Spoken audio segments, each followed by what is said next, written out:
You're live. And am I in view? You're on camera? See you. All right. Welcome to the Freeborn Podcast. Today we're doing a little later. Normally we do this at 9 a.m., but today I have a very special guest and a very good friend.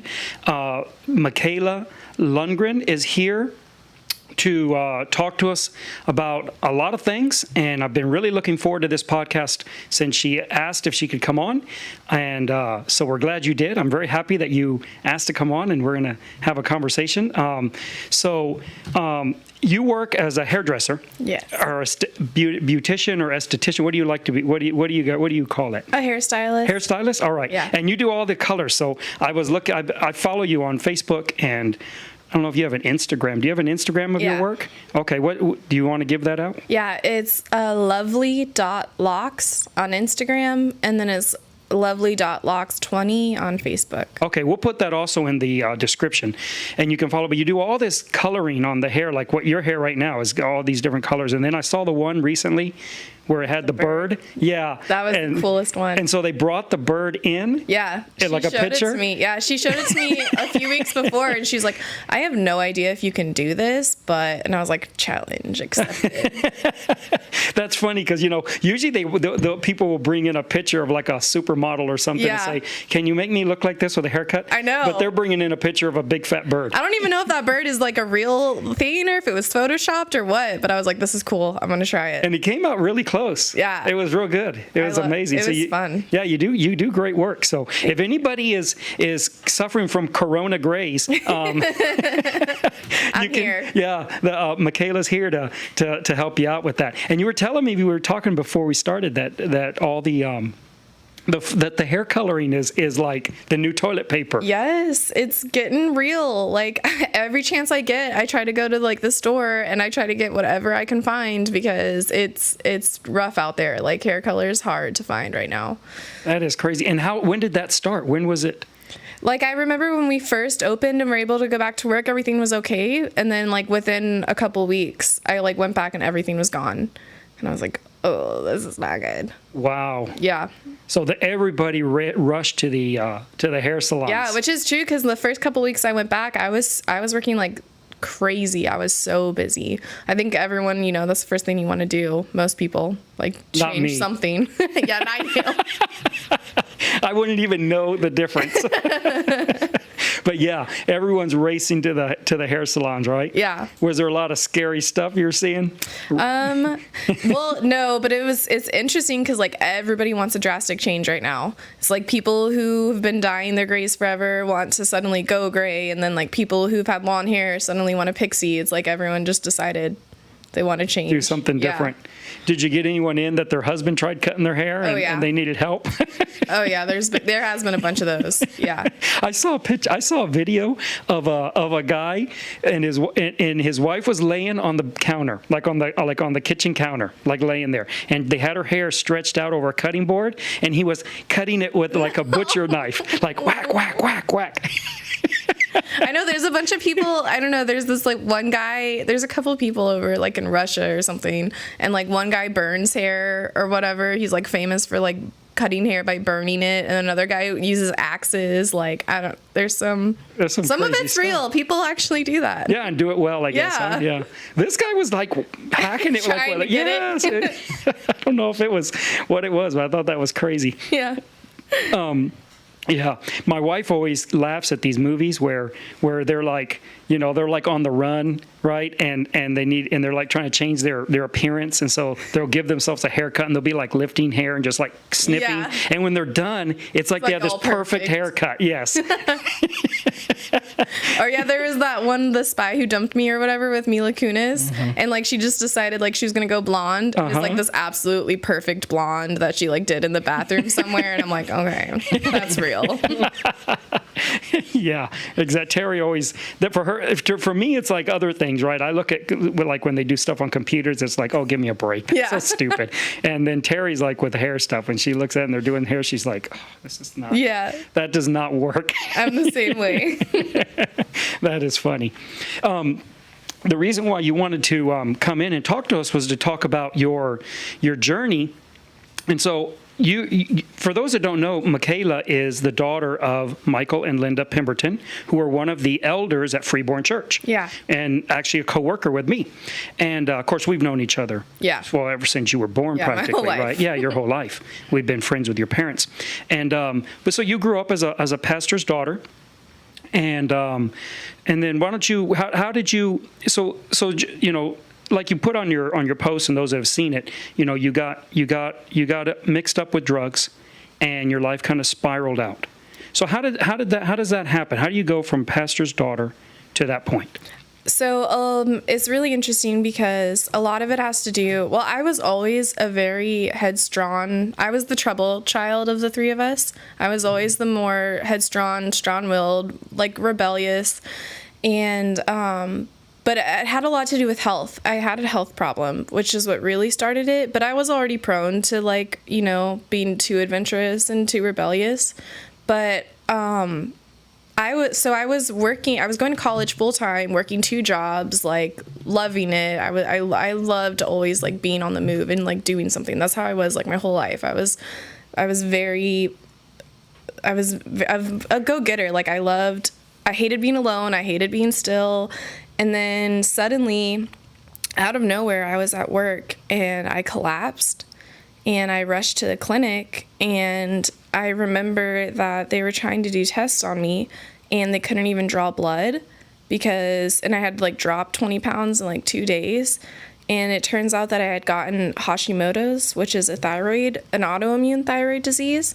And so I was like, so they sent me to a specialist like that day, and I got in, and he was telling me that normally for even like the thyroid to malfunction, he used like the description, like, okay, like say you're driving down the highway and you're driving like 60 miles an hour. And he was like, your like thyroid was basically driving like 450 miles an hour, and it could have had a crash like ending. Like that was like the just like, parameters he was trying to explain. And like it could have ended really badly if I hadn't gone sooner. But the problem was with the thyroid, in order to treat it, it has to be like very measured to what's going wrong. And with Hashimoto's, I was bouncing from hyperthyroidism to hypothyroidism within like a span of like a day. Like I would just flip. So they couldn't treat me.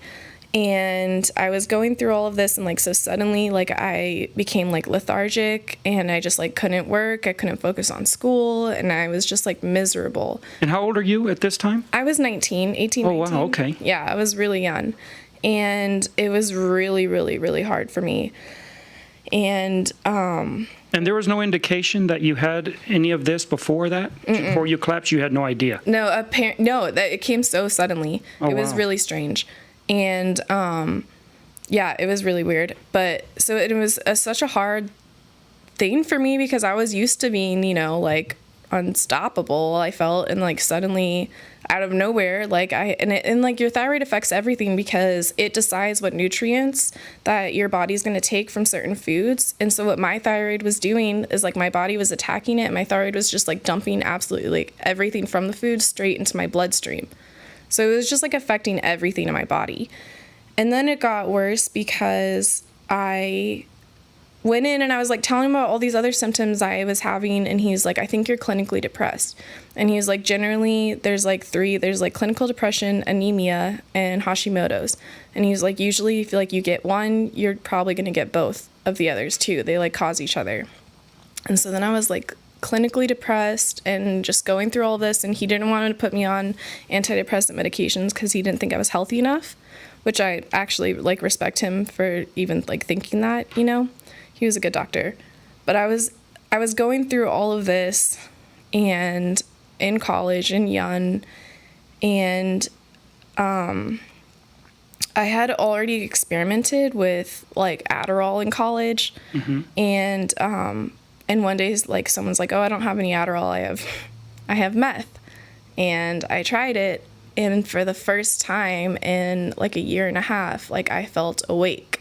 Because, my brain... So why would you take the Adderall? Was it just for taking it, or did... I actually, in college, I would take it, to get through finals week and stuff like that. It was, like a pick-me-up? Yeah. Everyone I knew took it during, finals week and stuff like that, and I had already, experienced that. And so but this was so different, and it was crazy. I felt like awake and alive, like compared to what I had been feeling. So then I started self-medicating with that. Because I couldn't be like treated at the time for what I was going through. And so when you say self-medicating, how often? Like, it started off smaller, like just a little bit every once in a while, but then you're trying to, like, I kept trying to feel like I felt the first time, and it just got worse and worse and worse. So do you not feel as well after a while? Like when you take another dose after, like, say, the 100th time, you don't get the same kick out of it as you did the first time? Never. It'll never be the same, ever. And it makes you constantly think you need it, but it's never going to be the same. Man. And so then how long did that go like that? Okay, so then let me add David into the story. So David, we had already... David, your husband? Yeah, my husband. We had already met... But he wasn't your husband at the time? No. Yeah, okay. We had already met and been dating, and he had... he's like injured himself because he used to be a professional dirt bike racer, and he injured himself so many times that he had developed a painkiller addiction like before I had met him, but it wasn't like that bad. Right. And so we were together, and we tried meth and heroin together on the same day, same time, everything, and we both got hooked to one. Like, I liked meth because it made me feel awake, and he liked heroin, and so we both started falling into this whole thing together. And how old are you at this time? I was 21. Okay. I think I was 21, yeah. And and so, like, it's just crazy because we went on the whole, like, journey together, like, from the very beginning for completely different reasons and different motives too. And it's strange too because he has a similar background as me. He was raised in, like, a really good family. Like, he was Lutheran, he was saved, and it's just interesting how it really can happen to anyone. Yeah. Like, I follow the Addict's Diary, which is this great page on Facebook if anyone ever, like, wants to check it out. We'll put the link on also. Yeah, it's amazing because you see a bunch of other recovery stories all the time. But, like, they always say, like, don't judge a drug addict, like, when you see them, because it could be your kid, like, one day. And, like, right. If that's not the truth, like, it really could. Like, yes. Like, I never mind, like, you don't grow up thinking, like, okay, like, I'm gonna end up, living in a trap house one day, like, completely addicted to drugs. Like, yeah. But it's so scary how much it happens. And what's really crazy is I remember when they would, like, teach classes, like, in public school, and they would tell you, like, you can try it once and you'll be addicted for life. Like, I remember hearing that, like, and what did you think times. when you heard that? Did you think maybe they were exaggerating, or you did thought, or that it wouldn't apply to you, maybe? Yeah, both. Both. And so that's what happened. That's exactly what happened. And as soon as, like, I just started spiraling down and down and down, and then it got to a certain point where I left home and I cut off all communication. How old are you when you left home? It was pretty shortly after first trying it. I would say within a few months. So this happened. So then this took over your life very, very quickly. Yes. Very quickly. Yes. And how are you acquiring the drugs? Are you having to? I mean, where are you getting the money for this? So I was still working. We both were still working at the time, and, like, we'd spend our money on that. But then eventually, because of the addiction, like, Dave was still able to work through most of it, but I lost my job, and I was still kind of, like, holding it together. And then I remember I was going to Texas State. I was living with David, and I was going to Texas State College, and I had just, like, gotten there, obviously, like, wasn't very clear-headed, like, trying to go there. And I remember I had gone through the whole entire semester, but I was always tardy, and I would miss a bunch of days because, I was not okay. Yeah. And I remember, like, I had my finals, and I aced my finals, and I aced all my classes, and I should have gotten straight A's, but because of Texas State's, they have a weird attendance policy, I ended up failing. And, like, that really was the clicker that broke me, because, like, how am I gonna, like, explain this to my parents? Like, and, like, I thought I was doing okay. I thought I was, like, being, like, functioning, like, and obviously I wasn't. And, like, after that semester, I really broke. And and just started like spiraling further and further. At any point in that time, did you think to yourself, I have a problem, I need to do something, or you were? No, yeah, you do. Like, you constantly think it. And then even, like, throughout the whole entire thing, like, me and David constantly were like, okay, we're going to get sober. Like, we dreamed about where we were today the entire time. Like, in the worst parts we were at, this is what we dreamed about. Like, we dreamed about being sober. We dreamed about having jobs. We dreamed about being married. We dreamed about having our own house. Like, that's what we wanted. But we thought we would be able to pull ourselves out, like, and do it on our terms. Right. Which never, you know, you can't really do that like the way we thought we could. Mm-hmm. We were like, if we just get ahead enough, like we just like are okay enough, like we can get sober. And then like, cause it is hard, like the first few days, cause like you coming down is the hardest, and that's the scariest part. And then like for me, especially with my depression and my other health issues, like anytime I would try to get clean or get sober, I would sleep for 3 or 4 days. And once we got to the point where like we were living out of hotels and doing things like that, it just seemed like impossible. Like there's no way I'm going to be able to just like sleep it off somewhere for like 3 days. And I had too much pride to even think about calling my parents. I stopped talking to them like completely, and because I didn't want them to, I never wanted them to like see me like that. So did you, when you moved out, did you tell them you were leaving, or did No, they you knew just I was disappear? leaving. And for a little bit, we kind of had contact. Mm-hmm. And then I found out later my dad stalked me multiple times, and he almost always knew where I was, and he would always find me, but I didn't know. And because he didn't actually go and approach you or nothing. He just wanted to know where you were. Yeah. Well, yeah, and they had tried, but I would avoid it at all costs anytime they tried to. And when you left the home, what did you tell them? Did they know why? Did they know what you were doing at the time? I didn't tell them that. Me and my mom had gotten into a bad fight. Like, they knew I was depressed. My dad knew I was suicidal. I had gotten suicidal fairly early on as well. And I was not, like, our relationship was not okay, like, to begin with. And me and my mom had gotten in a huge fight. And I just had Dave pick me up, and I left. And I went back every, like, once in a while, but it was never, like, I never stayed. I just avoided everything, like, at all costs. And, yeah, that was hard.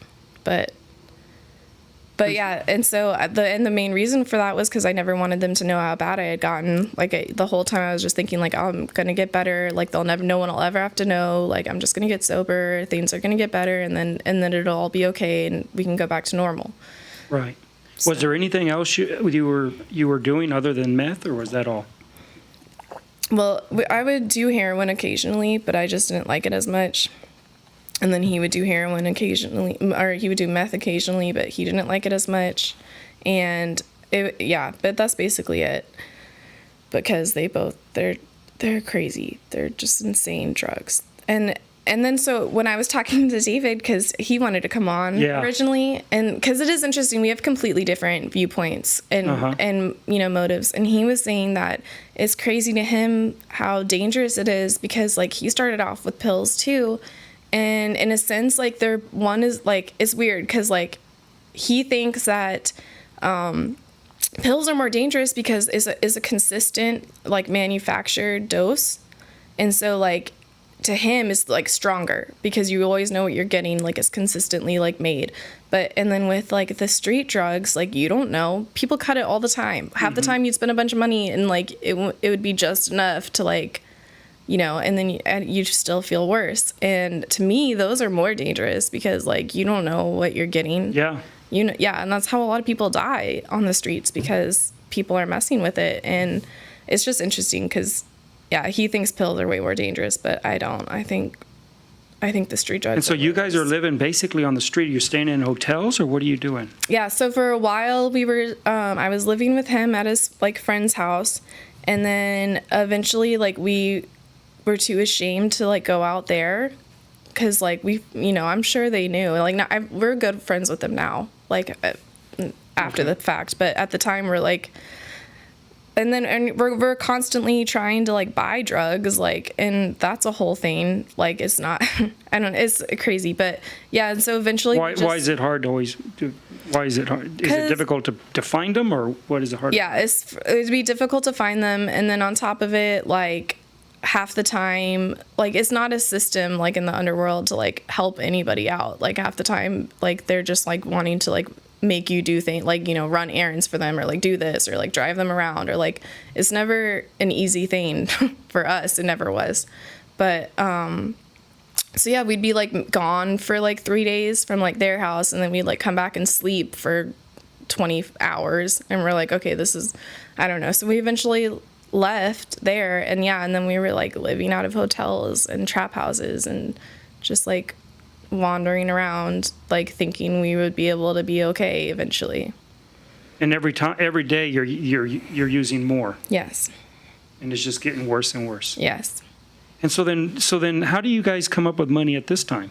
Because you don't have jobs at this time, do you? Yeah, no, I stopped working and lost my job early on, and he still was able to hold down a job, and then eventually he got fired because he missed enough days. And then we started resorting to crime, and we were selling, and we were like stealing, and it got really bad, like things I never thought I would ever do in my entire life. Like, and it was all just to be able to get the drugs. Yeah. And when you're doing the crime, you're not worried that maybe someone's gonna, well, catch you or even kill you. But so once we were at that point, especially, like, you were living in this like survivalist mentality, like everything's like it's fast, it's a fast life, like it's very survivalist, it's like very fast, like you're just constantly like thinking, it's strange, it's a whole nother world, like it really is. And so it's a whole different mindset, like when you're just doing it to try to get by to the next day, like that's all you're thinking about is like where are you going to sleep that night, and like how are you going to get high to make it through to the next day. That's all you think about the whole time. And where you're going to score. Yeah. Man. That's something else. Yeah. And so how long does that go on for? Till we got arrested. Well, okay, so like how long? Like from the time you actually start, let's say when you first started taking, when you first took meth to when you got arrested, how long? 3 years of my life. Wow. Yeah. And then, of course, at first it was slow, but then it got faster. And I would say we were in the deep of it probably for a year and a half. That's when it got real bad. Mm-hmm. We were there for a while. And then you got arrested. Yeah. So this is another thing too. So, he had gotten arrested separate from me at one point, and I was able to bail him out of jail. And then I had gotten arrested separate from him at one point, and he was able to bail me out of jail.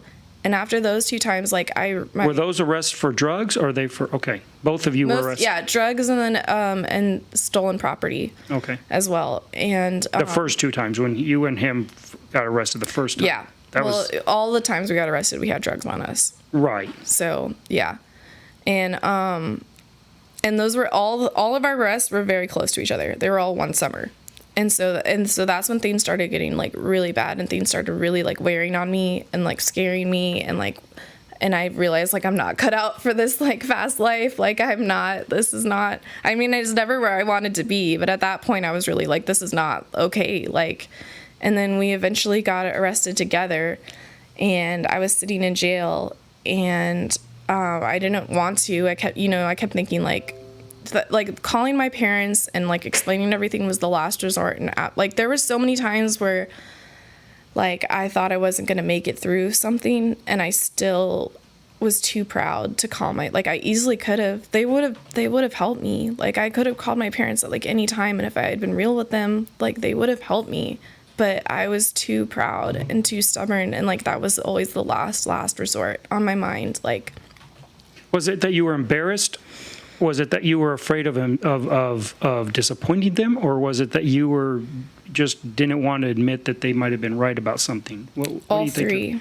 All of it together. It was a lot of it. Yeah, it was everything. But yeah.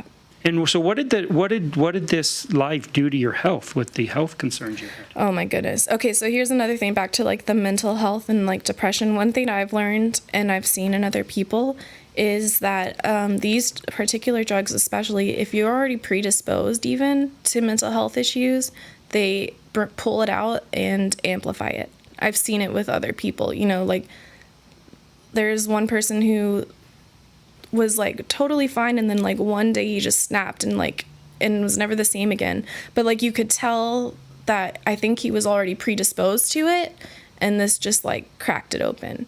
And so yeah, my depression was, and this is the saddest part too, is I kept using because I thought I needed it, but like the thing about it was I was so depressed that I could have smoked a whole bunch of meth and fallen asleep, because that was okay, back to mental health too. I was suicidal for a very, very, very long time. And then it got to a certain point where like I just gave up.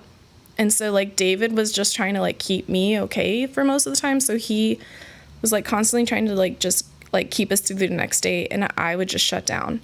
I wouldn't eat, I wouldn't sleep, I just shut down. And I remember like sitting in a hotel room, and I would be like watching TV, and I would just like have this horrible like internal dialogue, like how do those people like get up every day? Like how do those people like function? Like how are they okay without drugs? Like how do they have energy? How are they happy? How are they healthy? Like I didn't understand it. I had gotten to that point where like I just couldn't fathom that someone could even like wake up in the morning. You mean just like regular everyday people, like it got to that point, like that just blew my mind. I couldn't even understand like how I could ever be like that again. And so for a year. And could you not remember back to when you were getting up and going to work, and that it was? And I think it had a lot to do with how hard it was for me with my health issues before. Like I think a lot of it had to do with that. So because like that's what I really remembered from before I started drugs, and because for so long I was like that. It was very hard for me to function anyways.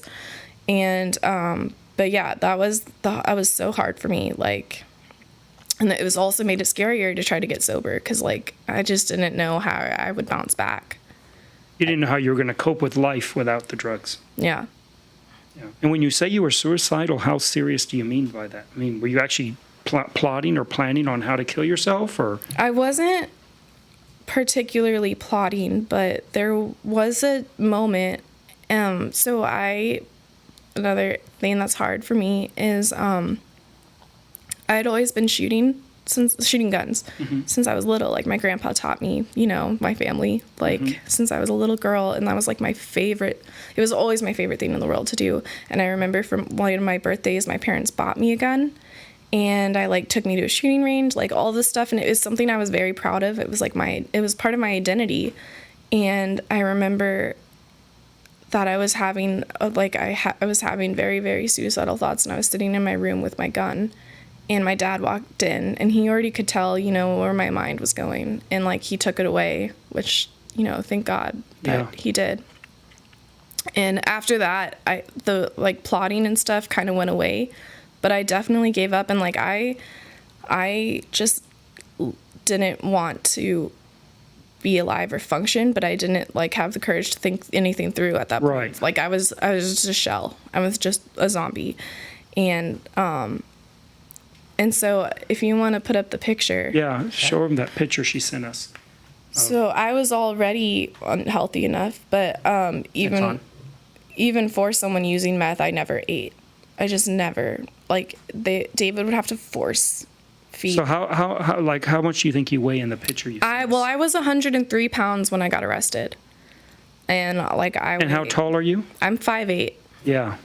And I wouldn't say I'm big now, but I weigh. No, you look healthy now. Yeah, and I weigh 167 now. Wow. Yeah. So I was very unhealthy, like on top of already like abusing my body, like I was, like I just didn't care about it in any sense. So, and that was all of it had a lot to do with the fear of getting sober. I wanted to be sober, but thinking of how I could ever do it was was just a mountain I didn't know how to climb. And was there anyone trying to help you at the time? I mean, obviously your parents were in where they thought they could, but I mean, was there anyone like you were in contact with, any friends or anyone that you would contact or talk to, and they would? I had stopped talking to all my friends.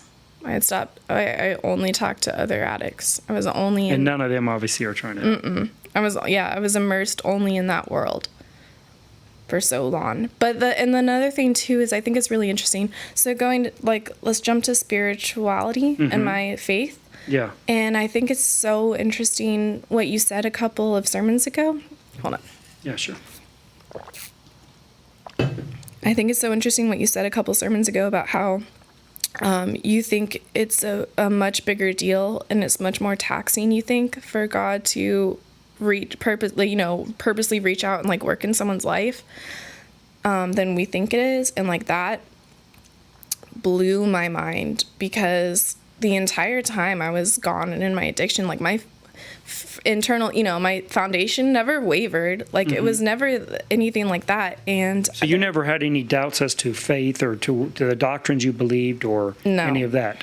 So if anybody would have asked you at any point... Oh, I talked to people about it, even in that world, all the time. Like, everyone knew. Everyone knew I was a preacher's daughter. Everyone knew I came from an amazing family. I always talked about it. Did they ever say anything like, hey, what's...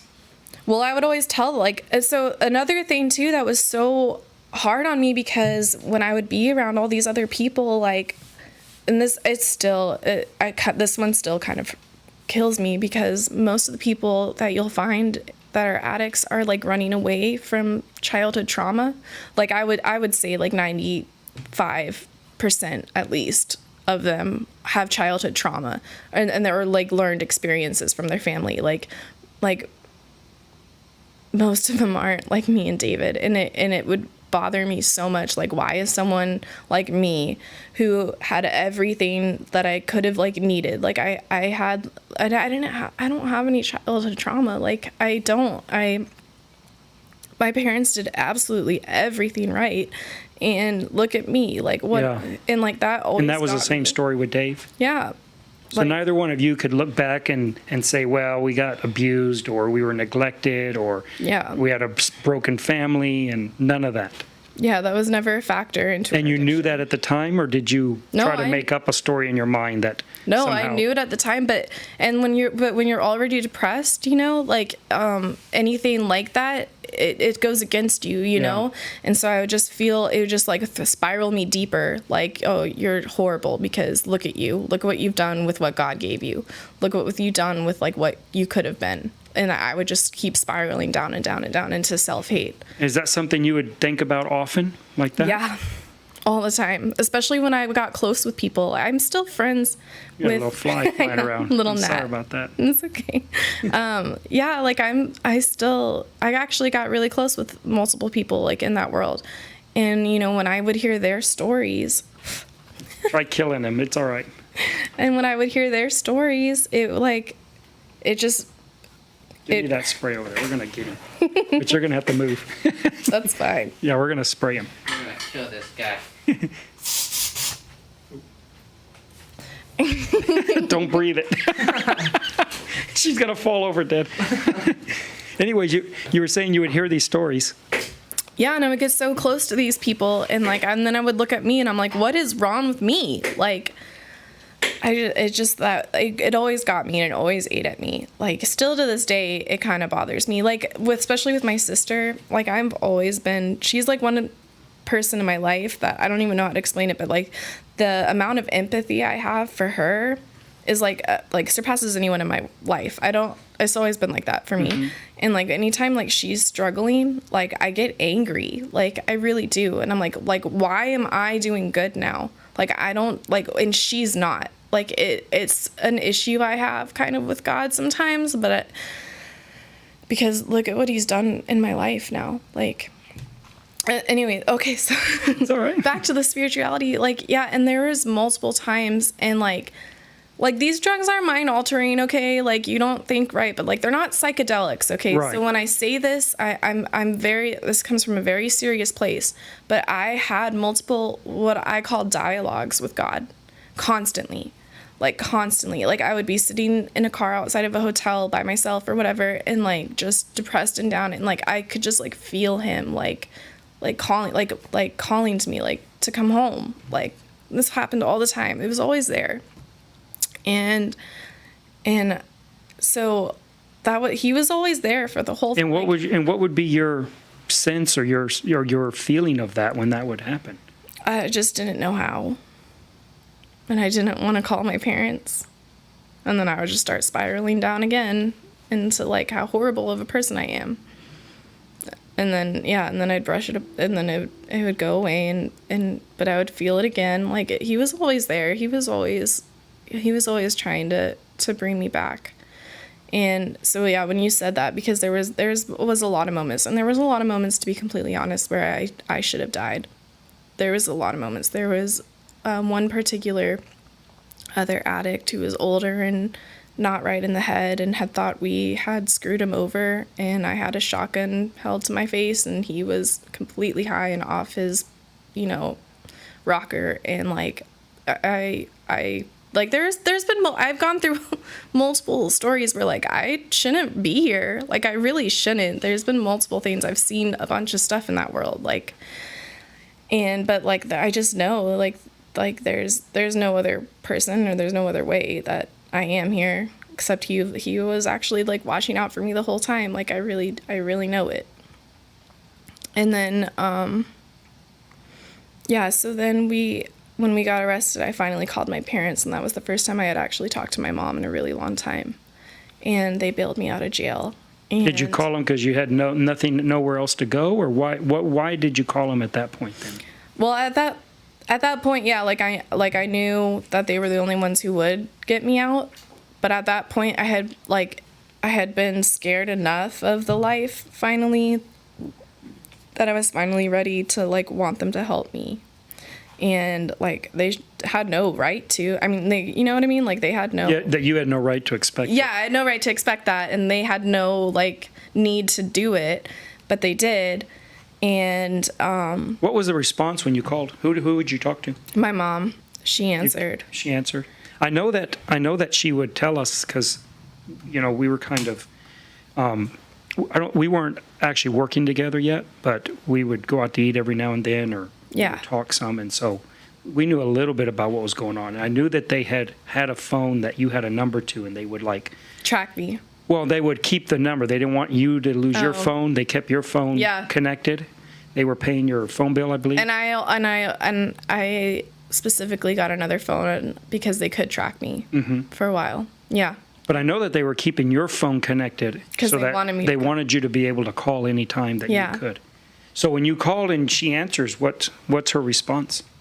Well, she was with her like sister, and they were like out at like a lake or something like that at the moment. So she was like real shocked and surprised. But and then she was like, I'll call your dad, and we'll see what we can do, and we'll see if we can get you out. And so they were able to get me out. And I remember I just slept, which is what I thought I would do. But they took you home, or what did you do? Okay. Yeah, they took me home, and they didn't trust me with myself at the moment, so I like slept on an air mattress in the living room, and like even then, like I slept for like 3 days and ate for like ever. And it's actually interesting because, do you remember when y'all were shopping or y'all were looking for a building for the church? And I went with Terry and my mom. That was like a huge milestone for me, because like that day was one of the first days that I was like awake and clear-headed enough, and I like was able to feel like my original self and forever. It was a huge day. And y'all met us for lunch, and I don't know if you're like, I still hadn't put on weight. I was still pretty skinny. Yeah, you were. Yeah. It was really early on. I remember the lunch. Yeah. Mm-hmm. Yeah, it was still really early on in my recovery, but it was a big deal for me that day. That was an amazing day. So how hard was it to get off the drugs?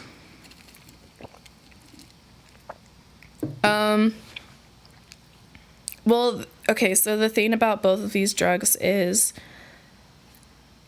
coming off of them and getting sober for heroin is physical. Mm-hmm. It's usually of 3 or 4 days of like physical pain and you ache because your body is used to like the euphoria. And so, but for meth, it's mental, and I still, in a sense, am recovering from it. And how long has this been?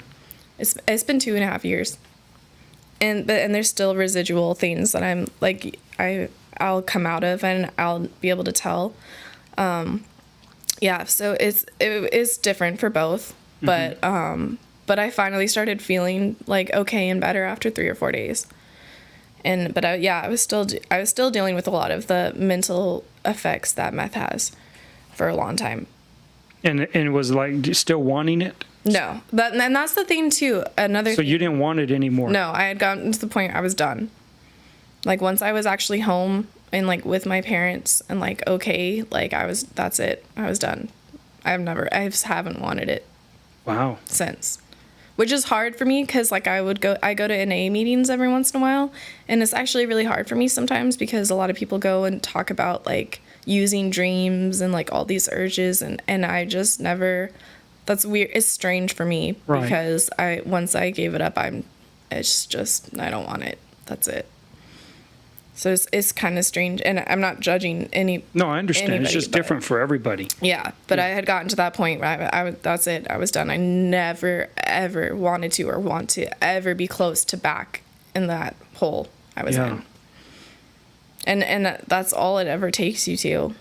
It's all like you can never like use it and be a functioning member of society. Like I don't believe it. I don't think you can. Yeah, it's hard. Yeah. It seems to me that way. I've never done drugs, so I have a hard time knowing. But I have people and family members and friends, and everyone I've talked to, it's not the way they paint it in the in movies and stuff where it's like haha. Yeah, exactly. I feel the same way, and. Yeah. Yeah. Did you ever, was it only meth really, or what, did you ever do like marijuana or anything else? Was it just So I had experimented with drinking marijuana when I was younger. Like like I said, I was already like a troublesome, like kid, but neither of those ever like were. Right. It's not the same like as this. Right. Yeah. So then so is Dave still in jail when you're back with your parents? Yes. And so here's another thing, like everybody thinks is completely insane of my parents, but he was still in jail, and it's interesting what we've been through because when we were in our darkest times, like neither of us were okay people. We were toxic for each other. We were horrible. We had a horrible relationship. Like we were not okay. And so why did you stay together? Well, to be honest, like he's my best friend. Like he just. But in drugs, you're not. We were toxic, but he was still like, he was still my best friend. Like we'd pull out okay. Like, and we were okay when we got arrested, but there was a time where we were not, like it was not okay, like how we were together. But we ended up even getting through that before we got sober. So we were already like okay and like good in our relationship when we got sober, but at the same point, like I feel like a lot of people could have thought like I could have started fresh and like been okay and like, had him deal with his own story, but like. Did your parents bail him out? Yes. Yeah, that's what people think is crazy. Yeah. Yeah, that they wouldn't just let him rot. Yeah, I know, and it was a huge. I remember there was some.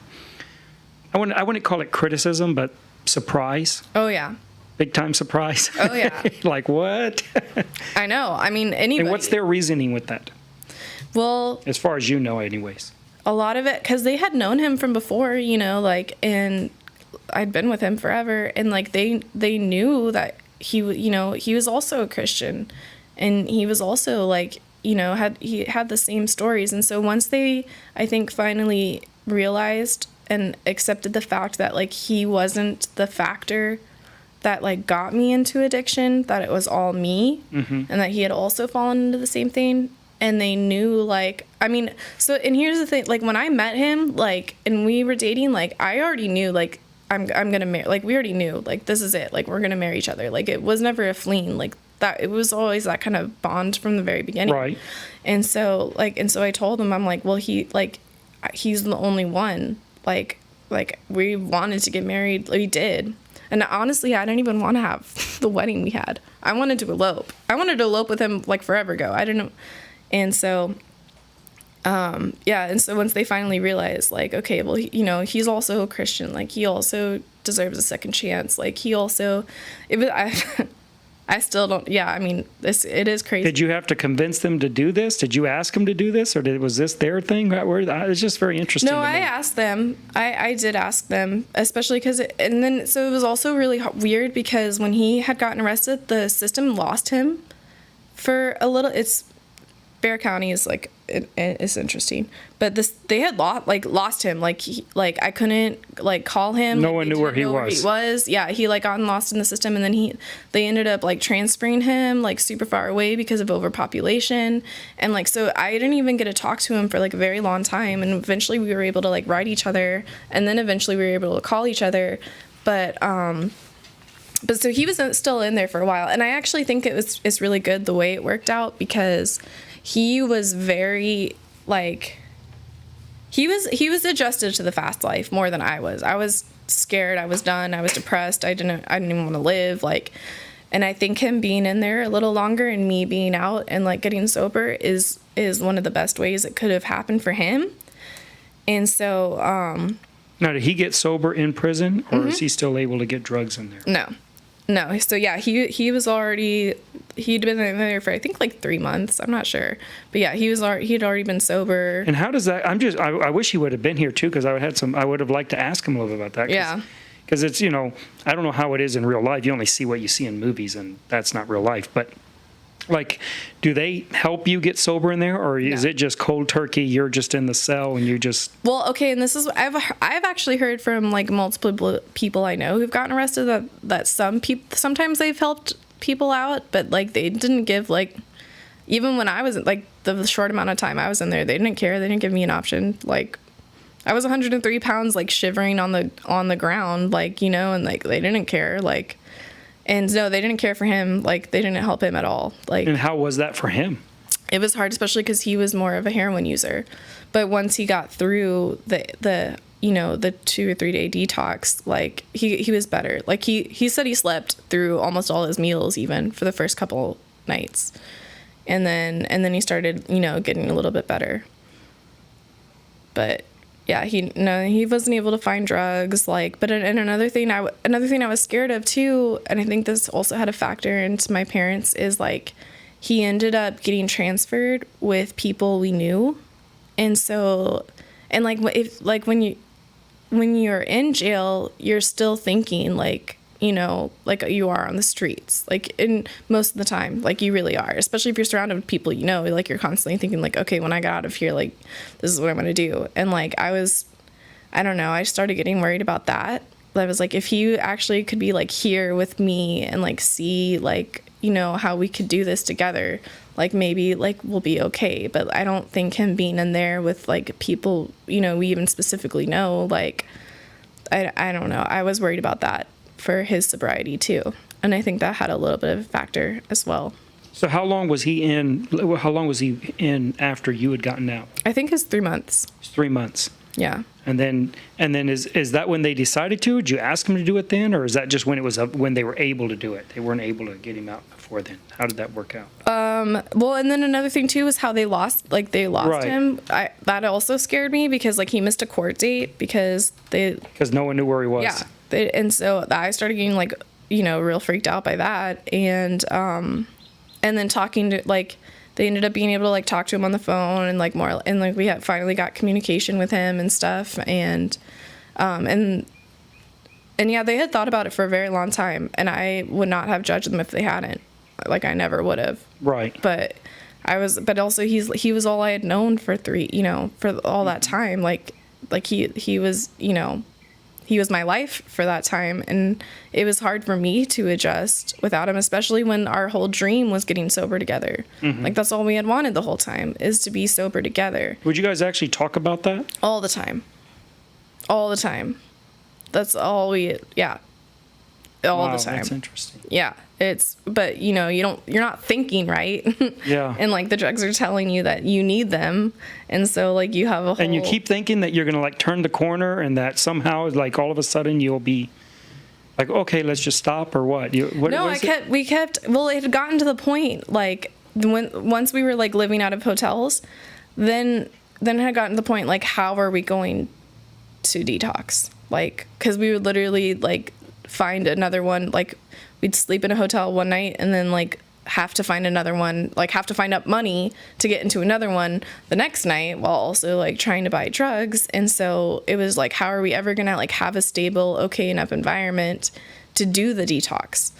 Like, and in our heads we wanted to do it ourselves, like we weren't gonna ask anyone for help on it. And so that was a huge issue for most of it, like that time period, was because we never had a stable place like for multiple days usually. Like, how much of the not wanting to ask for help do you think was that you just, that at the time you just didn't really want to be sober yet? Part of it, because you think you need it. Like I did. I thought I needed it to function. I thought I needed it to even like get out of bed the next day. Like so a lot of it is like that. Like, and I wasn't ready to see what it was like without it. I wanted to, but I wasn't ready. It was too scary for me. I thought I needed it. I thought it ended up being like a security blanket. When you guys would talk about getting sober, would you like put a date? Let's do it on this date, or how would you guys talk about it? Well, we were such in that survivalist mentality that we were just thinking about the next move, the next step of that moment. Right. Yeah. So You weren't making any long-term plans. I mean, I would like look on Zillow and like stuff like that and like dream about us ever being able to like get a place to live like constantly, but that was as far as it really went. Or I would look at places I could work if I got, myself together a little bit more. Like, oh, I could get, like maybe I could get this job and then that'll help me get money to like be okay. Like you have these like fleeting thoughts all the time, but then you're like back into like, okay, this is what we got to do this, So it was weird. Yeah. And so you're living with your parents. So you're 3 months, did you go back to work at any time in those 3 months, or you basically at home? I was at home because I didn't have a car. And my parents, they were very like, and they should be like, they had a close eye on me. Like I still didn't sleep in like a room for a very long time. I was still sleeping like in the living room, and which I still didn't mind. I was just happy to like have somewhere safe and like be back at home. So yeah, I was still like sleeping in there. Well, it had to be a relief not to trying to worry about where you're going to sleep the next night. And it was so strange going back to my house, like the first time, especially to see how much had changed. Like my room was gone, and what do you mean it was gone? Like my parents had turned it into like a office guest room and had put my stuff in the attic. Are you I had serious? been gone that long, yeah. Yeah, it's been 3 years, right? Yeah, I had been, yeah. So like, but then also like how nostalgic it was. Well, that's just terrible. You mean that I watch in the movies and they have it all still? No, it was like no, my stuff's was in the attic. And that didn't bother you at the time? No, but it would hurt me. Like, look at what I did. Like, yeah. Like and when you get so lost in like this world, you're like in this, like drug cloud, like days don't mean the same thing. Like, when you're like in that mindset, like, and so then it really hit me, and like, I've been gone that long. Like, it didn't feel that long at the time. No. And then I saw look at how old my brother is. Like, look at what I've missed. Like, oh wow, yeah, that's true. It was hard. Had your sister already moved away by then? No, she was still here, back. right? Okay. And it was. And what was their response to this? I have the best family I just do. I have the best family in the entire world. And I remember, I think I had only been home a few days, and my brother and sister do a Dungeons and Dragons game at the house. And like, okay, and so another thing too to like think about, and I still deal with this to this day, is interacting with normal people in normal situations after being so far away from like the normal world for so long is very hard to do. And so so I remember I had only been home a few days. I was still probably like, recovering very early on. And they were like, you want to play the game with us?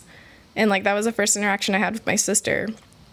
And my little brother's friends are all over there. Like, and, they're like, they've got to know basically what's going on. Like, I looked like, did they see what I looked like? Yeah. Yeah. Like, I mean, Yeah. I did not look okay. And then suddenly, like, their sister's back and she's sleeping on an air mattress.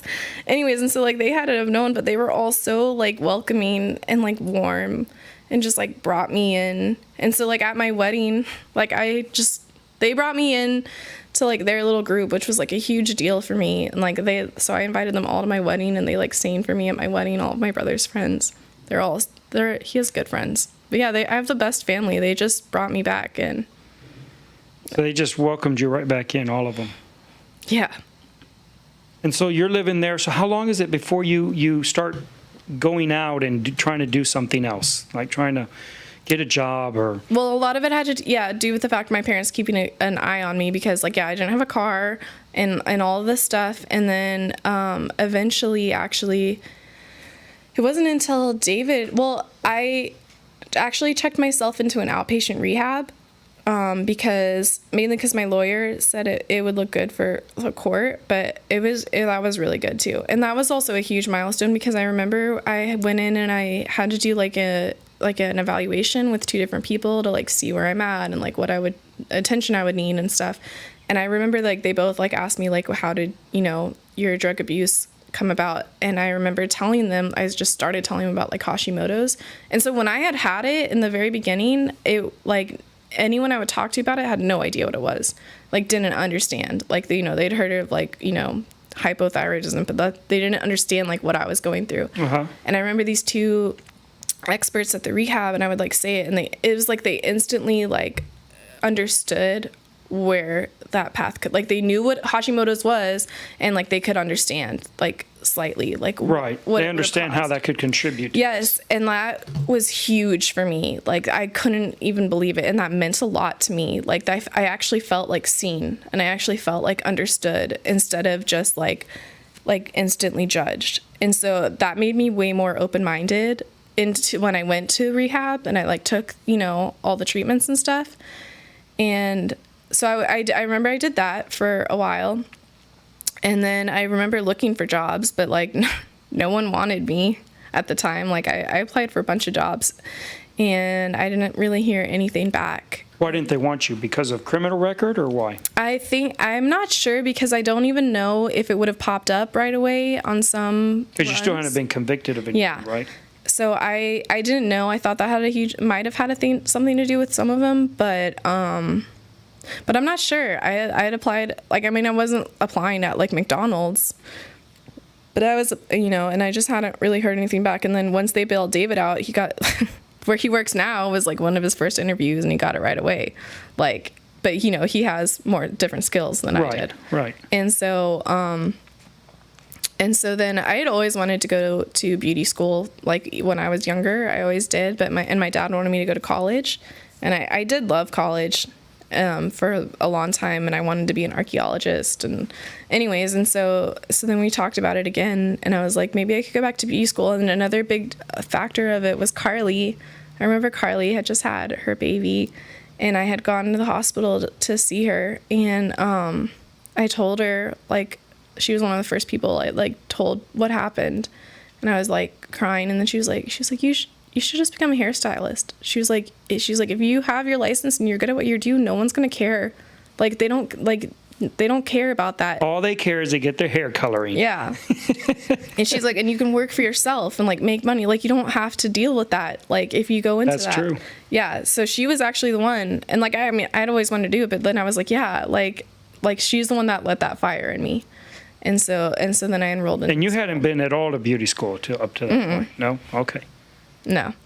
And so you never did find another job? You just went to beauty school? Okay. So they never did want to hire you? No. Nope. No one wanted me.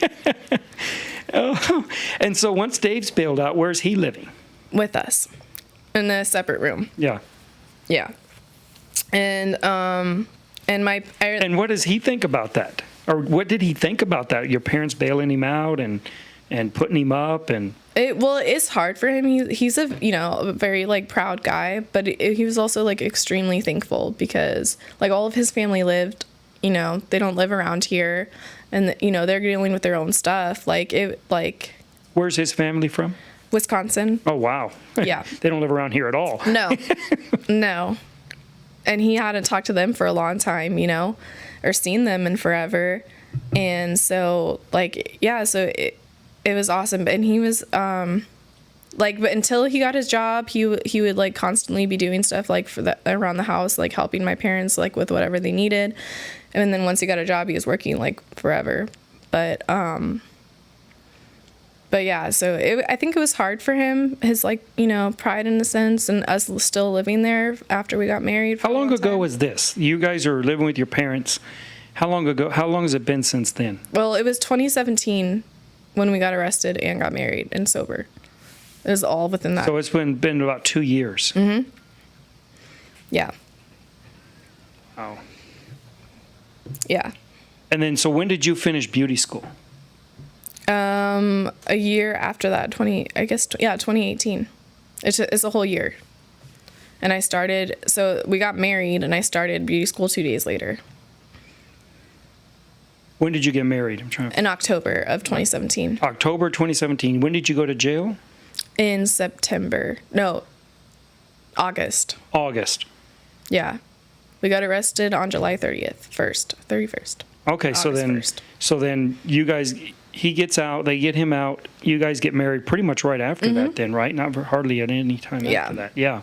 And then you go to beauty school and that's a year. Mm-hmm. And then you start up working in like a salon or... Yeah. I started working at Moxie. Okay. Which was good for me because Kat, our friend, like we had met her, in that world. And it's really interesting because I don't think she'll care if I tell her story. But don't worry, there's no one listening. Good. Yeah, no. These aren't even real. Oh, good. We just pretend. I feel better now. Yeah. No. But I had known her, and then she had found out she was pregnant when she was in jail. And one of her lifelong friends or whatever bailed her out and got her on her feet. And like she, so now like she's a single mom. She had to like detox pregnant in jail. Oh. Yeah, I don't know if that's a whole another level that I didn't have to go through. Yeah. And then she was on her basically it's my old boss at Moxie was the one who like took care of her and got her on her feet. And that's how it's actually not how I met her. I wanted to work at Moxie. And I I was looking at the website and I saw her and I was like, I know her. And I messaged Kat. Oh, she was on the website? Yeah. Wow. I had my eye on Moxie for a long time because they do the fun colors. Yeah. Well, and I actually saw Archer on the website, like Kat's kid. Uh-huh. And so I was going to go apply and then I looked up and I'm like, that's Archer. And I'm like, wait. And I messaged Kat and I'm like, do you know someone who works at Moxie? And she's like, yeah, I live with the owner. And I'm like, what? So I felt it was a great place for me.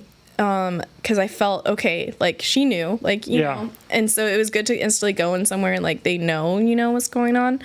And, you don't have to feel like you're hiding it from them. Yeah. And so that was good. That was good for me. And then how long did you work there? All the way until, right before the whole pandemic stuff. And then you moved to the new place you're at now? Yeah. How's that going for you? I love it. Yeah? I love it. I love it, love it, love it. I love everyone there, and I get to be my own boss, and I'm busier, and I think it's a good next step for me. And so how are you liking the beauty school, the beauty business? I love it. Better than being an archaeologist, or do you still think sometimes you want to... Maybe one day, yeah. But I don't know if I want to go to college for that long. Uh-huh.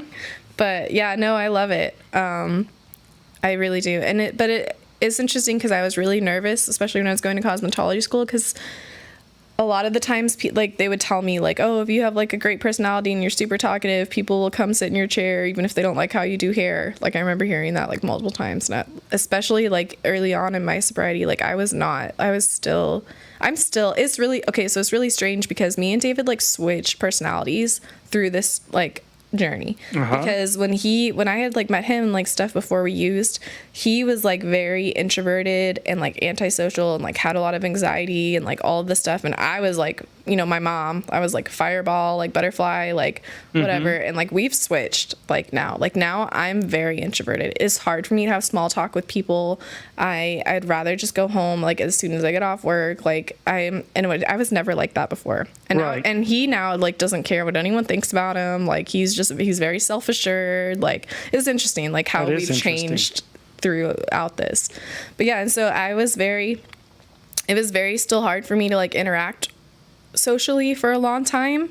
It still is sometimes, and so I was, like, super scared I wasn't going to be successful. I was very nervous about it, and for a very long time, but I haven't seen that be a problem. I've had a lot of people tell me that, like, they appreciate the fact that, like, because especially I'll be doing hair and, like, I'll get so into, like, what I'm doing, I won't talk. Like, I usually don't talk to my clients for a long time, and I used to be like, oh, they're gonna hate me, they're never gonna come back, like, I'm so boring. But they're like, I appreciate that you're so focused and, like, you put in all this effort. Well, see, I always hate it when I've only gotten one haircut outside the home, and, like, well, since I got married.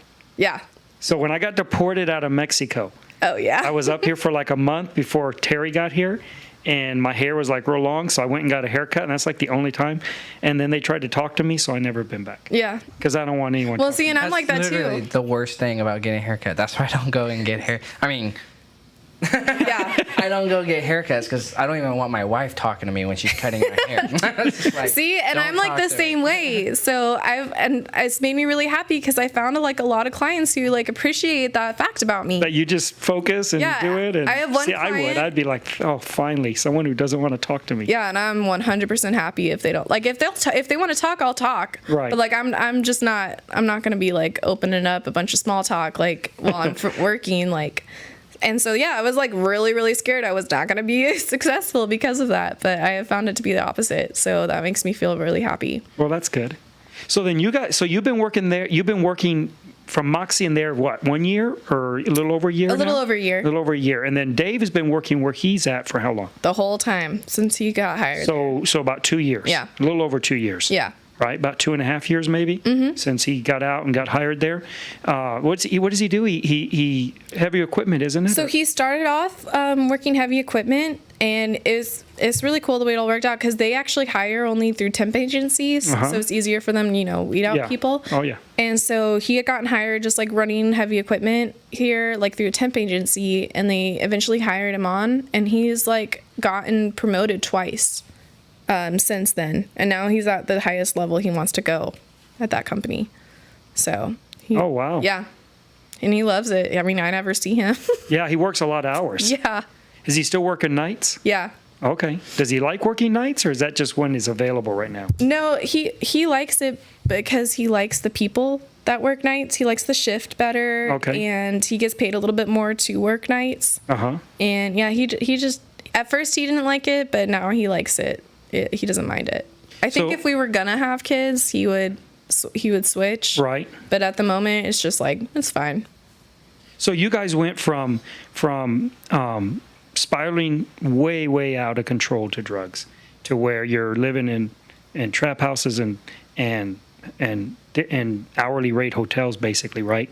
And then to jail, and then you get out of jail, you get a job, and now you've bought a house. Yeah. Now that's amazing. Yeah, it's insane what's happened. Like, it's insane. So how did you manage that? So a lot of it has to do with David. He just, like, and I think it's really, really good because he's always had a really strong work ethic.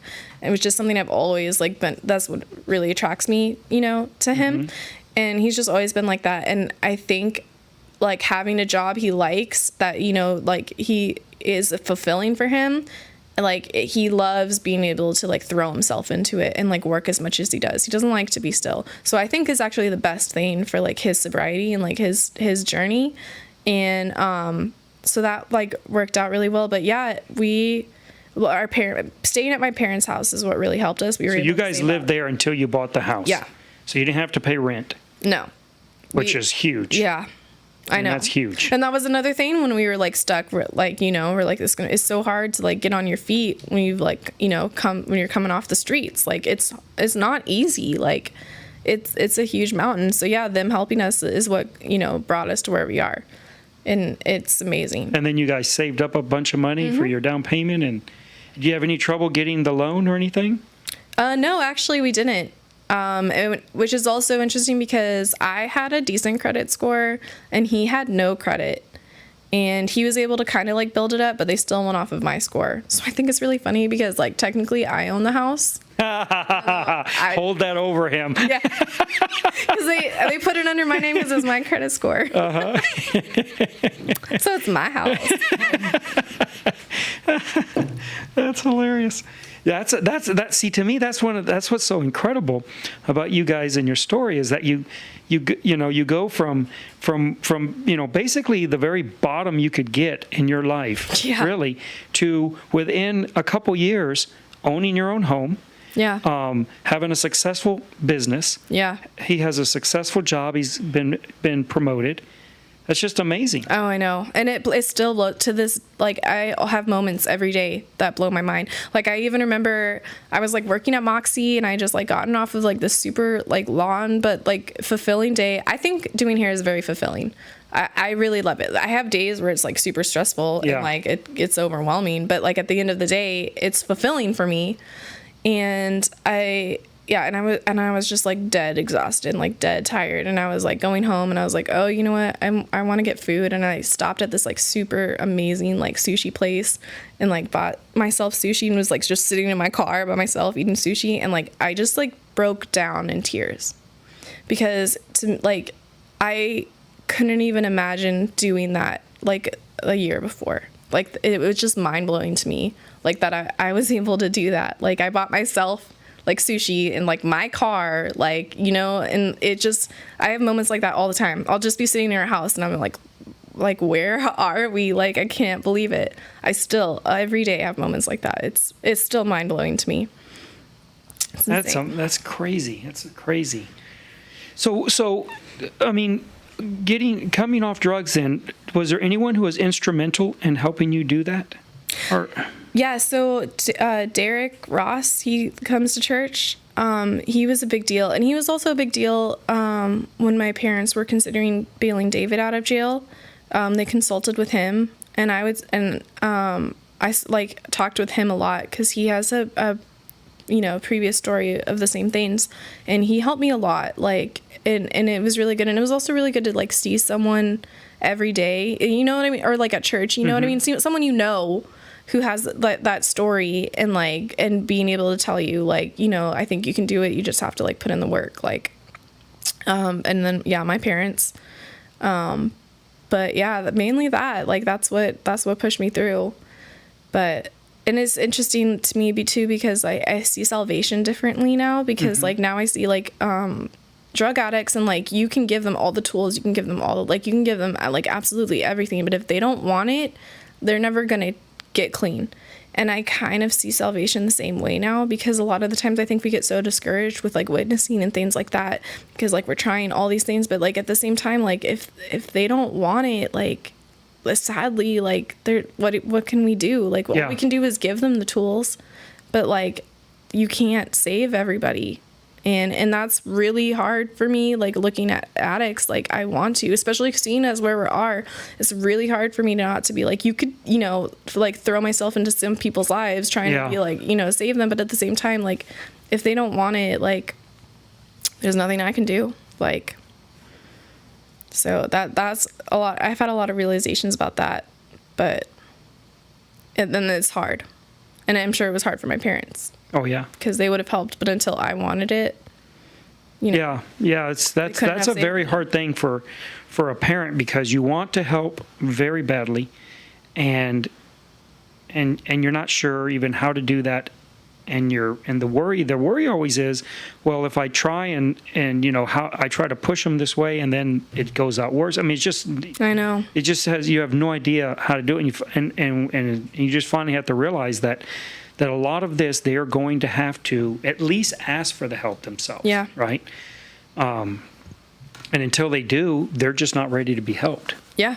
And I can't even imagine. And like, they took a huge like risk, giving us a chance. Like, we could have really hurt them. Like, you know what I mean? Yeah. Bailing us out. We really could have.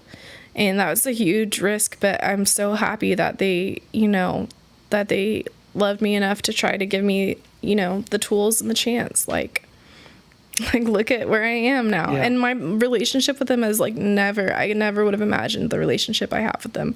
I've never felt closer to them like in my entire life as I do now. And it's just mind blowing to me still. With the court case and everything I thought I heard that it was like all dropped with you. So I got deferred. Okay, and this is a funny story too. So it had been I was still going to court for like a year. Mm-hmm. Because my parents had hired a lawyer and she wanted to get me deferred, but I have 8 felonies. They don't just defer. Like, they might defer your first misdemeanor, but like, you know what I mean? Like, it's a big deal. But she kept thinking like, I think we can do it. Like, I think we can do it. And I remember, and Laura Dalros had gone to court with me that day too. It was me, my mom, and Laura, and we're like sitting in the front row, and like finally, like the lawyer is like, okay, we're gonna really try it for today. And so she is talking to the judge, and like the judge is looking at, my giant cases and all this stuff, and she's like, we want deferred. She's changed her life around. And he like looks at me and he's like, okay, if you go pass a drug test in the back right now, I'll give you deferred. Like, thinking I wouldn't. And I just remember being like, you really thought you really thought the judge thought you wanted yeah, to? you could tell by Well, of course they see this every day, right? And people are lying. Yeah, and he's still so I'm then sitting at like yes. Like, yes, yeah, I just hit the lottery. And I'm like staring at him smiling, and I remember like he's going through other people now too, and I'm waiting for the drug test lady to come up, and he's like looking at me like, what? and so I ended up like passing it, and the lady goes back in and she's like, she passed. And he's like, what? And I remember him being like, he didn't even want to do it. He's like, I guess I have to give you deferred now because I said it. He's still, yeah. Like that. So he was convinced you would no way you'd pass a drug test. He was so surprised. And then he was like, well, I said it, so I'm going to give you deferred. Man, I would have peed in the cup right there in the courtroom just so they know I didn't cheat. Right? Yes. I know. As soon as he said that, I was like, yes. Like, yeah. So even me getting deferred is like a miracle. Like that really is. So all of them deferred. Yeah. The whole thing. So when does it get wiped away? When is the deferment? So I actually finished probation a month ago. I actually successfully got released from probation. So I actually, if anyone asks me, I've never been convicted of a felony. Yeah. I don't know if I'll ever be able to get the arrests and stuff off my record, but I've never actually been evicted because I successfully completed probation as well. Oh, wow. Yeah. That's crazy. And that's another thing too. I think he thought, because most people don't, like, probation is actually set up usually to to really actually mess you, put you right back. And so I think that was another thing too. He's like, yeah, I'll put you on probation. Like, but no, I finished it. That's amazing. Yeah, it was a huge. Yeah, you guys must have been like running and jumping out of the courtroom. Oh yeah, it was like, so. I know, it's so funny that because I don't know. What did your mom think when he said that? Well, dude, going to court with my mom. I always wanted to go to court with your mom. It's the funniest thing. I bet it is. Because she can't hear, So and Laura's trying to tell her what the judge is saying, and my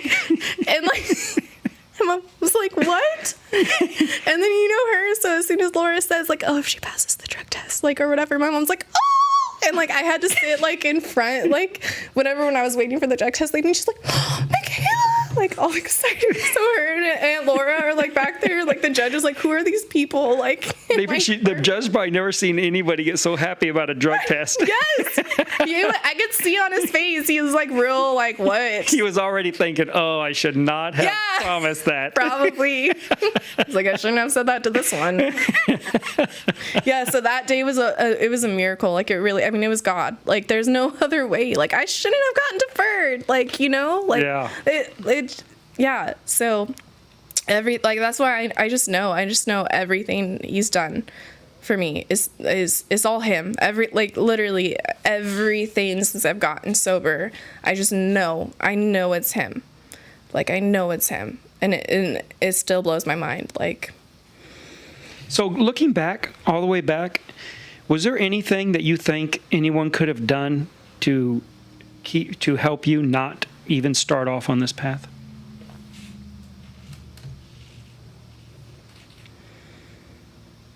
I mean, I don't know, and that's the thing about it is like I had been warned about these specific drugs, like, so many times. Like I knew better, like, but that one moment of trying it and then I fell in. Like I just really hope that anybody who ever considers it, there's been so many times in that life I should have died. There's no messing around. It's not something, it's just not. And I really just hope that, I had only known about what I knew about through text, textbooks, like the textbook description and the textbook picture of like an addict, which I ended up looking like, eventually anyways. But I never, I didn't know the real stories of how horrible it gets. It gets so horrible. And I just really hope that if anybody, hears some of this, it's scary. I know so many people have died. I know people who are dying or people who are going to constantly be in jail for the rest of their life. There is no alternative, unless you somehow get sober. But even that is hard. It's not easy, and most people don't. And it's life and death, really, is what it is especially these drugs and that decision. It's life and death. It's what it is. And how accessible are these drugs to kids? Around here, very. I mean, very. It's an epidemic now. It's been an epidemic in the United States for a very long time, and I think it's only getting worse. And so, in schools and colleges, it's accessible. I'm not sure about schools and college. I mean, yeah, actually, because a lot of the people I knew in that world, yeah, they were exposed to it, even in school. It's around. Wow. And with you, and how typical is that? Is that pretty typical? You do meth once, and you're hooked? Yeah. I've known some people who will just go on a bender for a few days and go back to their normal life. But no, I would say 95% of the people I know aren't like that. They do it, and then they're hooked. And then you're stuck. And everyone I know goes down into that life of crime. It takes you there. It does. There's no way to function in society using every day. I don't know anyone who has. Wow. Yeah. Man. So that's amazing. It's incredible to me. What's up? Oh, thought you had something you want to say. See, he has a little mute button. I have my mute button here. I don't know if I can see it. Is it because he's like this? So we had to give him a mute button. Yeah. Gotta quiet that breathing. I get too excited. And everyone's like, which one of those is breathing hard? Yeah, no, it's a little creepy sometimes. We have to do that. What was I going to tell you? No, it's just amazing to me.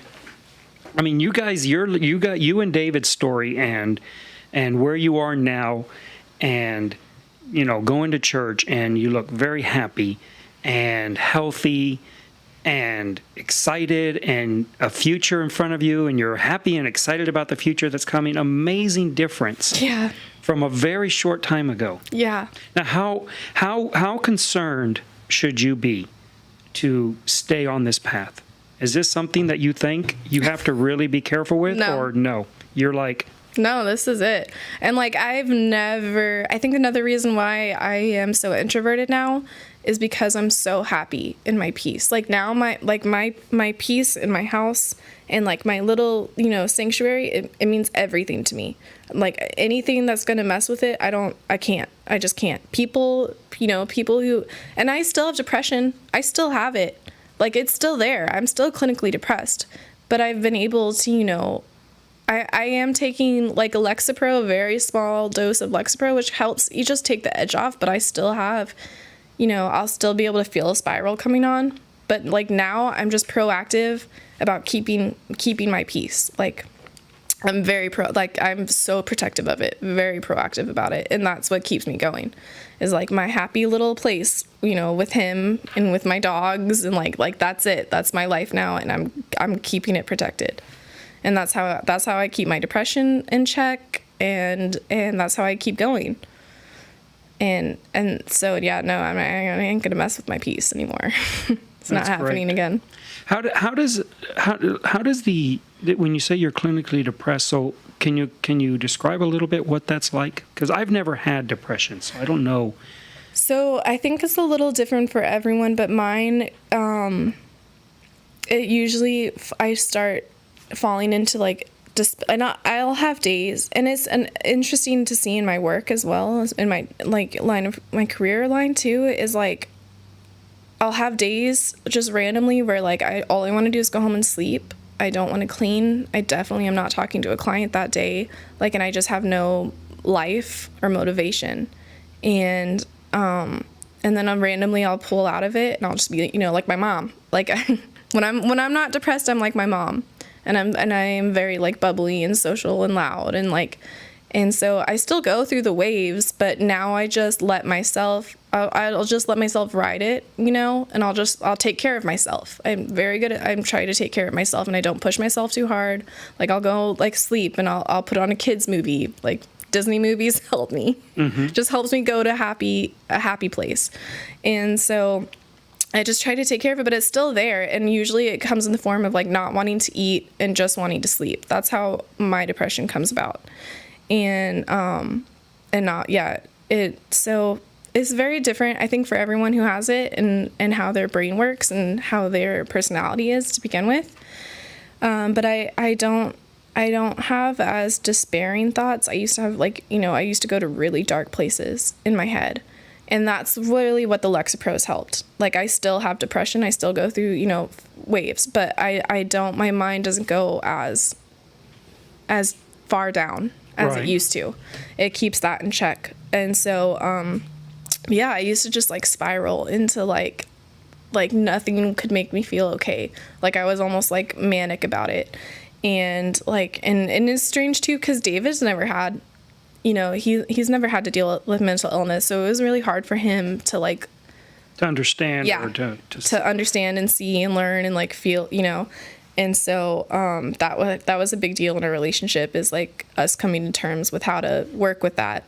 And but yeah, so it's gotten better, especially now. Like I just try to take care of myself, when before I wasn't. Like I just take care of yourself, like get enough sleep, diet, get enough right. sleep, like eat enough, like don't put myself in situations where like I know like even if it's just a normal social situation, if I feel like I won't be like, okay, I'm just gonna go home like and watch a happy movie and go to sleep, like, and where before I would always like just push myself and be like you're gonna be fine, like you're just a wimp, like, and like that doesn't ever helped me. Like you think you can just push through it, but it usually wouldn't, and I would just become like horribly depressed, like in a situation where it was hard, out with people, and it was hard to like get home. Like, so like, yeah, I'm a little recluse now, but, but I just make sure I'm taking care of myself. Like,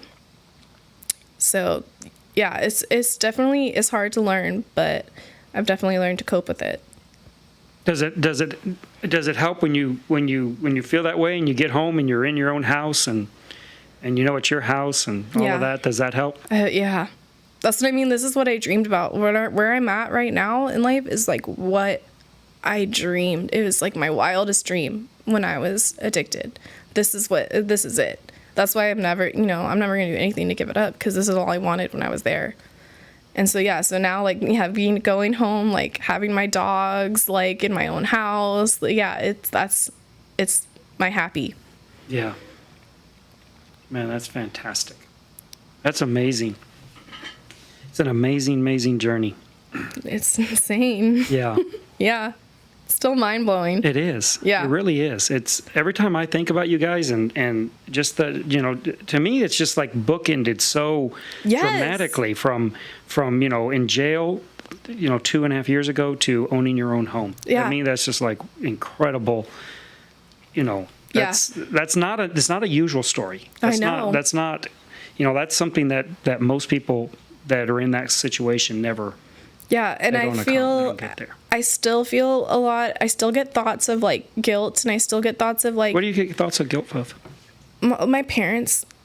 Like, I really Like wish what you put them through, or what? You wish you. I'm sorry. Yeah, I wish I had never put them through any of that. I wish Yeah. they had never had to, risk helping us, or, I wish they had never had to, do any of that. And, yeah, and basically it's my parents. Like, I still get a lot of guilt. Mainly it's about them. And, and I still get those thoughts of, like, why did you, like, you had everything, like, all those thoughts still creep in all the time. But because of how I am with them now, it's okay. Cause, like, I remember when we first bought the house, like, I had those thoughts, like, we don't, like, deserve this. Like, we should be spending this money on, like, the fact, on you guys, like, paying you guys back for, like, everything you ever did for this, all this stuff. And they're like, no, we just want you to be okay. They're like, we'll be happy as long as, like, you guys are going to be okay. And, like, it took a long time for me to come to terms with that. But I finally have, because I still have thoughts, and it still gets to me. But I finally have come to terms with, like, okay, like, I'm okay. And I can tell, and I can see in them that, like, that's what makes them happy, like, for us. Yeah. So that, yeah, I still deal with that, though. But, Yeah. Do you have problems when you're, like, on that, you think about your parents and that, but what about as far as, like, faith and salvation and that? When you think back, do you like think, well, maybe I wasn't saved, or maybe none of that? You never had any of that. Any doubts. That's interesting to me. I know.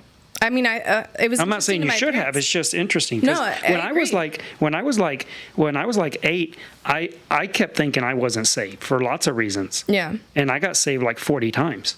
Yeah. Yeah. No. Yeah. I've heard you say. No, I've never.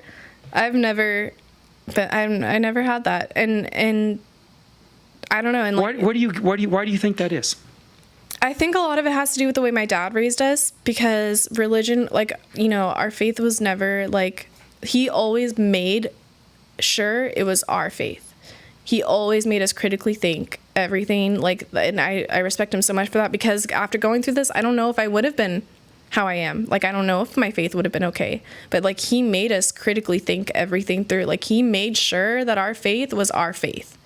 And I think that had a lot to do with it, because I also grew up, like, when we had, little churches in Colorado and Florida, like, there was no other kids my age. Yeah. Like, I grew up as, like, I didn't have fellowship with teenagers, and that was really hard for me. And so it had to be, you know what I mean? It was special. I've always had I feel like, a very special relationship with God. And so I think all of that had a lot to do with it, and I think it's a lot of the reason I was able to pull through the way I did too. But and now I just have, like, I'll read the Bible, and, like, everything I see is just different than I ever did, and it means so much more. Or, like, we would sing hymns I've been singing since I was, like, a little girl. Like, I know the words, but, like, suddenly I'll, like, see them again, and, like, it's like I see them for the first time. Like, I actually see the words, like. And it's just so different. I feel like I have such an intimate relationship with God after, like, what he's done, and, like, how he's pulled me through. Like, the day I got my deferred, thing, like there's literally, like, no other way. Like, I just know what he's done for me, and I know he was there for me the whole time. And I just, like, know him in a way that I feel like, I just feel like other people don't understand, like, looking at my story from the outside. Like he was always there. Like, it just blows my mind and especially after like the Sunday school lessons, those hardcore ones that y'all were like teaching and stuff, and like even seeing him from like a bigger like picture is just crazy to me. Like all of it. Like I don't think I would have been as receptive to those Sunday school lessons either if I hadn't had my story. Like it just makes me see everything differently. So in those ways, I'm thankful for it. Right. Have you had any feedback or response from anybody you knew before? Anyone know about your change and like people from that life from the? Yeah. Well, Kat, like we pulled through together. There are a couple people that have pulled through too that I talk to, and I still every once in a while like talk to some of the people still in it, and they like they say they can't believe like where we are. Like it's just crazy. Like, do you think any of them are motivated to try to get out? Well, and that's another thing too, and this bothers me because I hurt. Okay, so we had this one friend, and he was like David's friend, and he said he wanted to get sober, and he said he wanted to do good, and I was like, let's give him a chance that like my parents gave us. So like he got him a job at his work, and like we helped him get a place and like all this stuff, and he ended up just like leaving one day and going back. And at that, and me, I'm always like, I'll take any animal off the street. Like I always like try to see, I'm very hopeful in that, but Dave's more realist, and that little chance, like I don't know if he'll ever be able to like give someone the same chance after that. Yeah. So like, well, you guys got to realize that your story is very special. And and see, that's hard for me. Yeah. For David, like he's always been a realist, like but it's hard for me. You guys had to me, it's like there's a tremendous amount of details. There's a tremendous amount of variables in your story that's not common to many stories like that. You're right. With your parents, each of you, where you came from, all of that.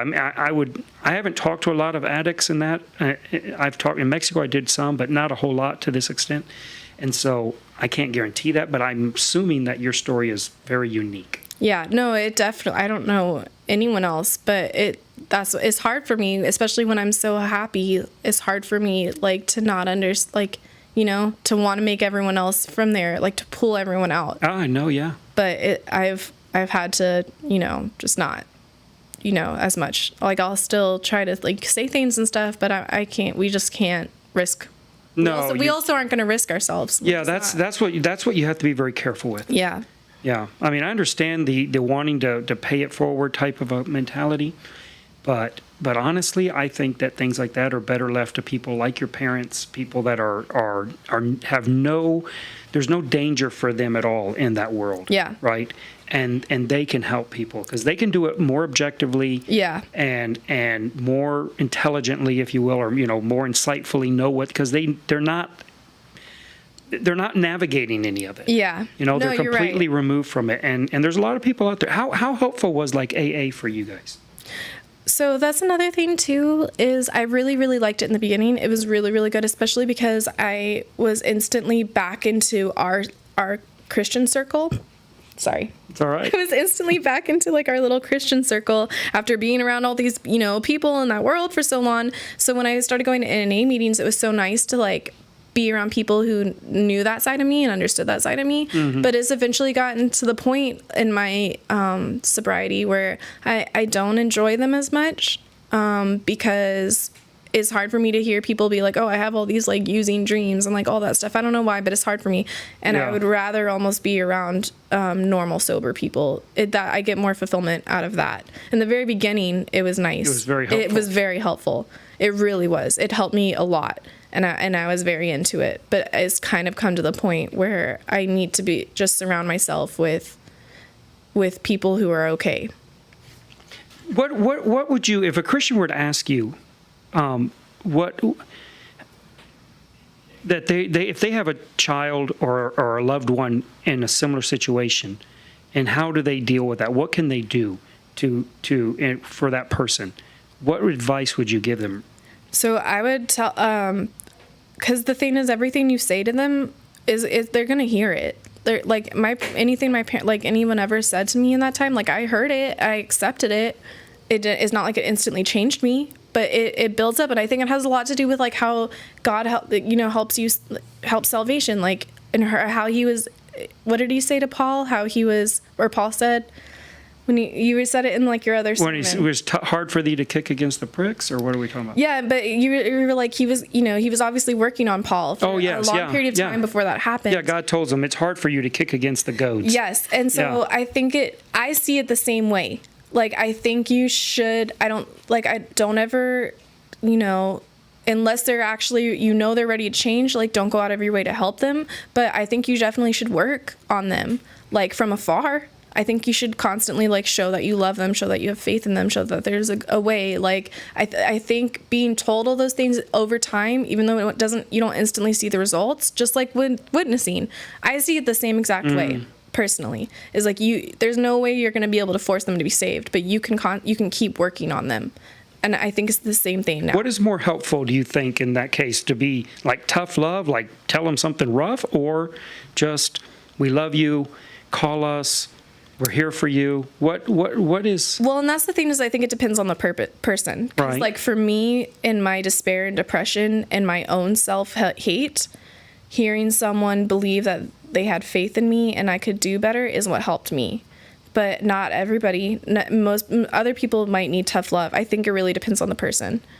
So, yeah, that's hard. Because What do you think Dave would answer that question? Tough love. His Oh, really? is probably a little bit of both. Like, but You don't think that your parents taking him in like that No, and doing you're that, right. you don't think that just like broke him? Like, yeah, and saying that they believed that. Yeah, no, you're right. You're right. I think that too many times we put too much stock in tough love. Yeah. No, I agree. And I think that I'm asking, I really don't know. I mean, and it, I'm not judging anybody, because my kids will tell you there was never any, right? I don't want to answer it because it'll make me cry. It's too hard for me. Oh, I'm so sure. Get over it, you little baby.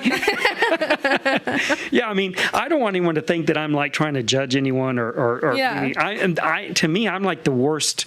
I'm the epitome of tough love, Yeah. or maybe just tough. Maybe there's not even much love in what I do. It's just all tough, right?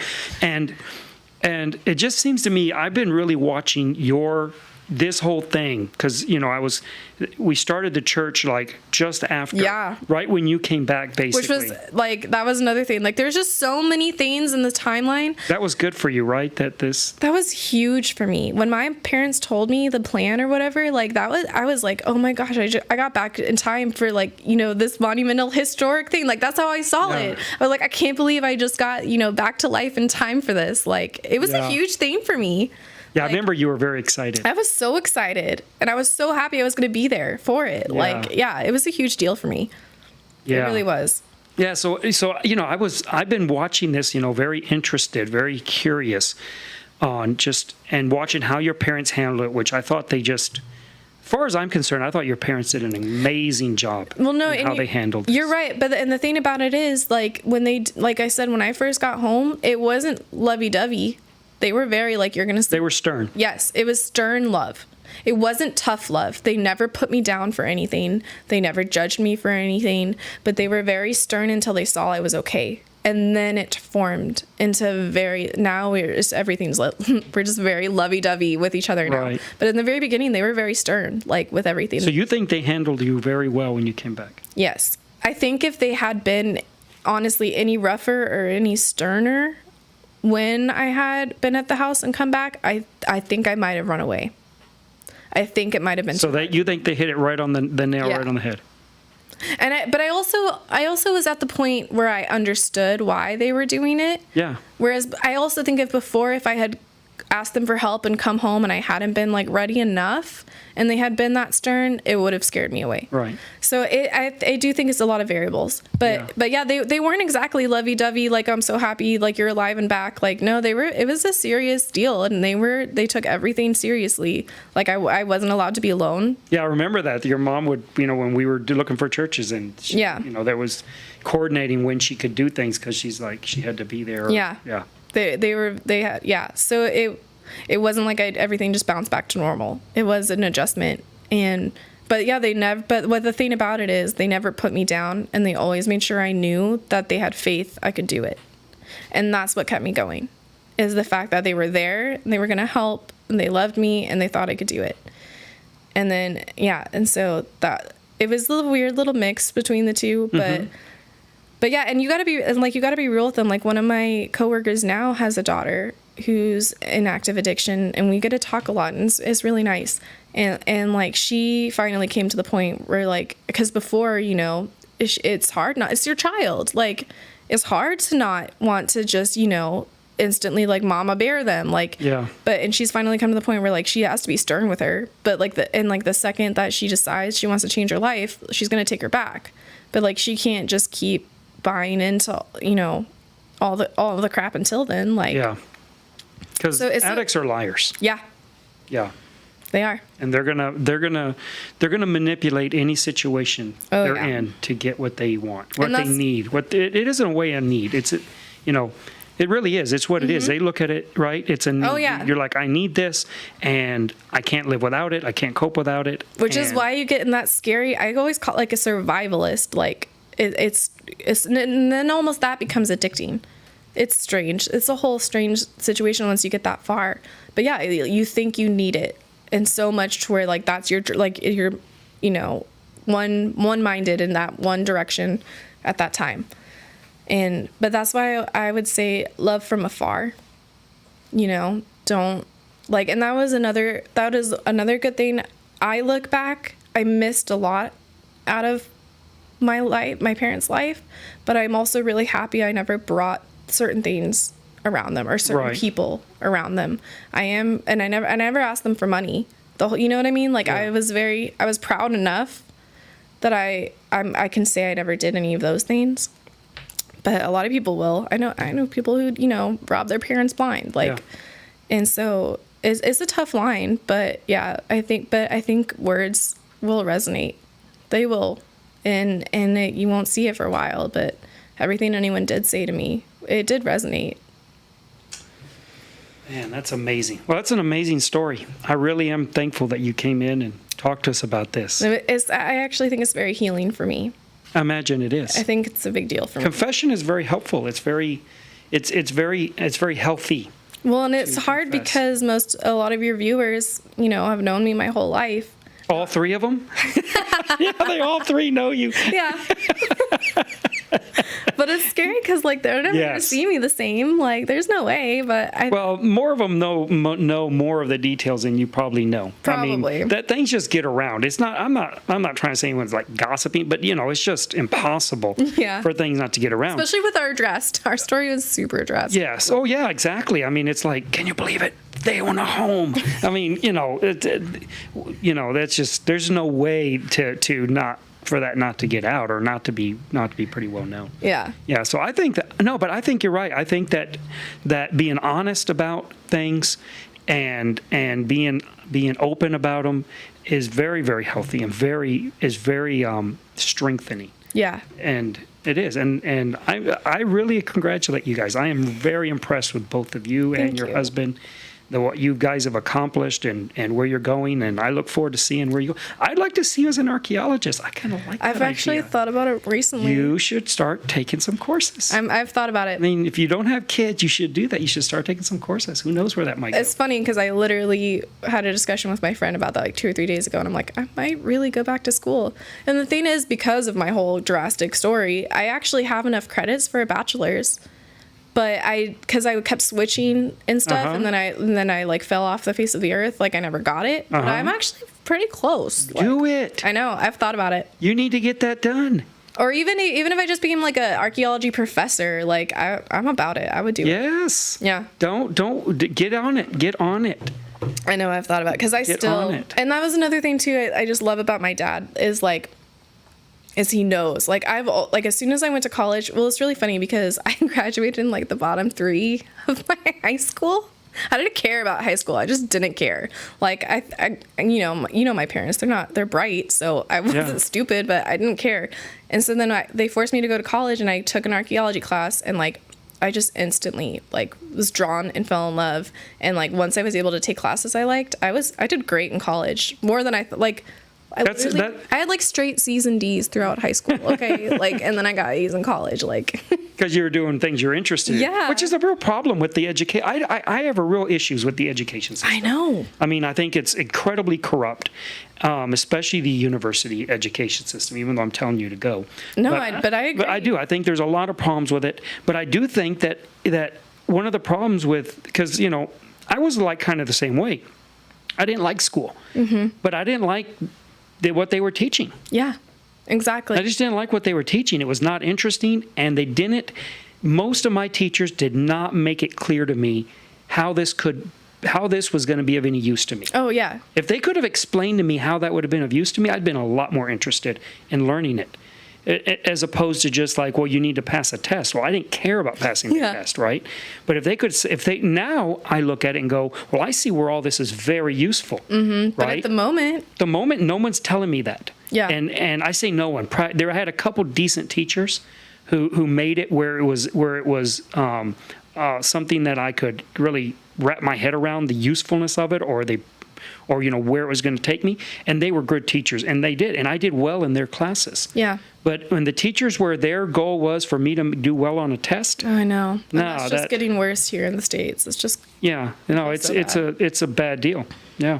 So, but yeah, so, you know, you go to college and it's a different thing. You're going there and it's more of the, you know, this is going to actually be useful for something. Yeah. And I'm learning something actual, you know, good. So I know, but yeah, I fell in love with it and I turned into like a total geek about it. I still have tons of books. I'll still read articles. Get that done. I know. And that's another reason why I love it. My dad will still send me, or anytime it's just me. Oh, yeah. So he's gonna. I can tell. So he's gonna give me a kickback tomorrow when he sees me for getting you for putting that bug in your, huh? Yeah, because he'll still, any chance he gets, it's like me and him, he'll be like, so I read this one article, Mikayla, and I'm like, tell me, like, he still like lights that little fire every chance he gets. You need to get that done. I know. I need to look into it. Because, you know, within a few years, you could be doing something else entirely with your life, something else even better. Yeah, I know. As much as you like what you're doing now, you could be doing something that's even. I know, because I'll still geek out. Because I will tell you this, my wife was, as you know, was a hairdresser for a long time, and right up until we got married, and she liked it, loves it. She loves all of that stuff, but by the time we got married, she was done with it. Well, and that's the thing too. Recently, I've realized is like I still have health problems. Like I was hospitalized in January. Like I still am not, and that's another. I hate David for this sometimes because he was able to bounce back, like mentally, physically, everything. Like he was instantly bounced back. Like I'm still, I'm still not 100% like an okay person, and like I just don't know if health wise it will be a best option for me long term. I've thought about that recently too. Hairdressing is a very strenuous job. You're on your feet all day long. Yeah. And that was what my wife was. Yeah. Right. It gets to me. And with the masks, oh my goodness. I make my days super small now because I can't work a huge, like in the first 3 weeks or whatever, I was working long hours 6 days a week because I was just like, I'm finally busy and making money. But then after that, like it just got to me so bad. I was like, I can't, like, I have to make it small. Yeah, I don't know about that whole mask thing. I mean, they want us to wear them at work, and I just won't do it because it's like, I'm carrying stuff upstairs or whatever. We're doing physical labor and trying to breathe through a mask. I know. That just to me sounds very unhealthy. Oh, I know. And my muscles, at the end of the day, they're not getting enough oxygen. Like you can just tell. Like yes, and if your muscles aren't getting enough oxygen, your brain is not getting enough oxygen. Yeah. And I kind of like my brain. So I'm trying to hold on to every bit of it I can, because I mean I'm assuming that within not long I'm going to go the way of old people and be dumb and forgetful. So you got to get enough use out of it. Yes, I'm going to hold on to it as long as I can. Exactly. Yeah. Yeah. So I mean, you should do that. I know. It was so funny because I've thought about it, but literally a couple days ago I was like, I'm really going to look into it. You do that. Well, we're very happy to have you here. For those that are joining us late, Mikayla has her own hairdressing business. We're going to put the links in the description below.